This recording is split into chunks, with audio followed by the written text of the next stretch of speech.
अरे गैस भइल महंगा ना चुके उधारी, गैस भइल महंगा ना चुके उधारी, भइली सरेंडर सिलेंडर कुमारी। बोलो हाय रे ए नमस्कार, आप देखना शुरू कर चुके हैं 24 न्यूज जंक्शन। मैं संतोष आप सबका स्वागत करते हैं अपने यूट्यूब मंच पर।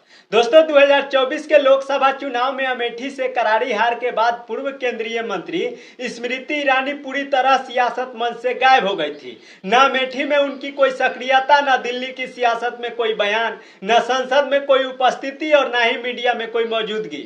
लेकिन अब महीनों की खामोशी के बाद स्मृति ईरानी अचानक फिर से कैमरे के सामने लौट आई है, वो भी आज तक की एंकर अंजना ओम कश्यप के साथ एक खास बातचीत में। लेकिन इस इंटरव्यू में उनके कुछ बयानों ने नया विवाद खड़ा कर दिया है। दोस्तों, इस खबर को विस्तार से बताएंगे और अंत में भोजपुरी लोक गायिका नेहा सिंह राठौड़ के एक गीत भी सुनाएंगे महंगाई के खिलाफ और स्मृति ईरानी के विरुद्ध। इससे पहले आपको बता दें कि इस वीडियो का प्रायोजक है DBM म्यूजिक भोजपुरी। अगर आप भोजपुरी गाने देखना और सुनना पसंद करते हैं तो इस चैनल पर जाकर देख और सुन सकते हैं। फिलहाल एक गीत नेहा सिंह राठौड़ के विरुद्ध रिलीज हुआ है जो स्क्रीन पे आपको दिख रहा होगा। दोस्तों, स्मृति ईरानी जो कभी गैस सिलेंडर उठाकर सड़कों पर महंगाई के खिलाफ आवाज बुलंद करती थी, जो खुद को जनता की सबसे बड़ी आवाज बताती थी, वो चुनावी हार के बाद पूरी तरह साइलेंट मोड में चली गई थी। लेकिन अब उनकी वापसी ने सियासी गलियारों में हलचल मचा दी है। इस इंटरव्यू में स्मृति ने कई हैरान करने वाली बातें कही है, जिसमें एक बयान तो सोशल मीडिया पर काफी तेजी से वायरल हो रहा है। पहले आप वह वीडियो क्लिप देखिए, फिर आप सबसे बातें करते हैं। हाँ, तो आज वहाँ विश्व हिंदू परिषद का हेडक्वार्टर है। अच्छा। हाँ माता जी, जब मैं मतलब क्या 1-2 महीने की थी तो आपने स्मृति ईरानी को प्रचार प्रसार करते देखा है बहुत नेताओं के लिए। पहली बार मैं प्रचार जिनके लिए करने गई, उनका नाम है विजय कुमार मल्होत्रा, जब मैं 3 महीने की थी। घर में ये दोस्तों, जी हाँ, स्मृति ईरानी का यह दावा कि वो 3 महीने की उम्र में बीजेपी के लिए प्रचार कर रही थी, सुनकर हर कोई हैरान है। अंजना ओम कश्यप ने इस बयान पर कोई सवाल नहीं उठाया, बल्कि हल्की सी मुस्कान के साथ इसे टाल दिया।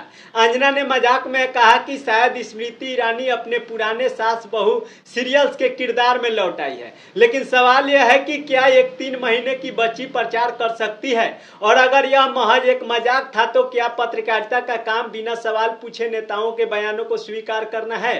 दोस्तों, इस बयान पर कांग्रेस नेता सुरेंद्र राजपूत ने भी तंज कसा है। उन्होंने ट्वीट किया और लिखा, स्मृति ईरानी 3 महीने का बच्चा अपनी गर्दन भी नहीं संभाल पाता और आप बीजेपी का प्रचार कर रही थी। कमाल के लोग हैं बीजेपी में, 3 महीने के बच्चे प्रचार करते हैं और मीडिया उनका झूठ भी मान लेता है। दोस्तों, स्मृति ईरानी ने इस इंटरव्यू में और भी कई बातें कही। उन्होंने बताया कि बीजेपी में केंद्रीय मंत्री तक का सफर तक करने के बावजूद उनके पिता आज भी कांग्रेसी है। पूर्व पीएम अटल बिहारी वाजपेयी के समय वो जब कार्यकर्ता के तौर पर पीएम आवाज जाती थी तो उनके पिता उन्हें गेट तक छोड़ने आते थे, लेकिन अंदर नहीं जाते थे। अमेठी में अपनी हार की वजह बताते हुए स्मृति ने कहा, काम और राजनीतिक समीकरण में फर्क होता है और जो सियासत में है वो इसे समझते हैं। उन्होंने यह भी कहा कि राहुल गांधी को हरा चुकी हूं तो थोड़ा बहुत तंज तो सहने ही होंगे।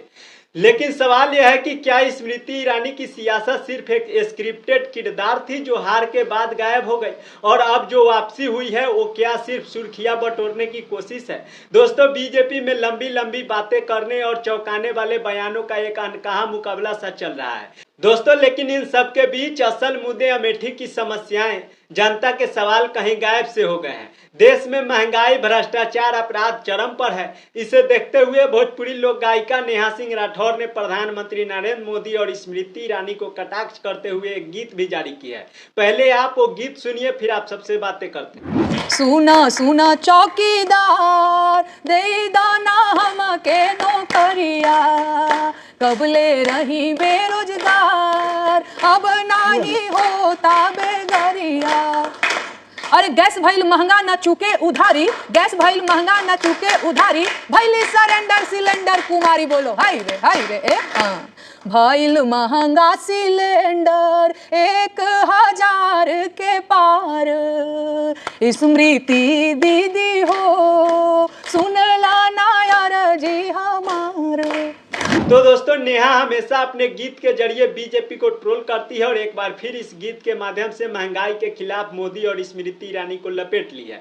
अब खबरें पर आते हैं, आपको बताते हैं कि क्या स्मृति ईरानी की इस वापसी से सियासत में कोई नया मोड़ आएगा या सिर्फ एक और स्क्रिप्टेड बयानबाजी है। आप क्या सोचते हैं, हमें अपनी राय कमेंट बॉक्स में जरूर बताइएगा। इस वीडियो को, इस खबर को, इस गीत को ज़्यादा से ज़्यादा शेयर करिएगा। हमारे यूट्यूब चैनल पर देख रहे हैं तो चैनल को सब्सक्राइब कर लीजिएगा। फेसबुक पेज पे देख रहे हैं तो पेज को फॉलो कर लीजिएगा ताकि सारी अपडेट आप सबको मिलता रहेगा। मिलते हैं अगले वीडियो में। Bye bye, tata, thank you so much.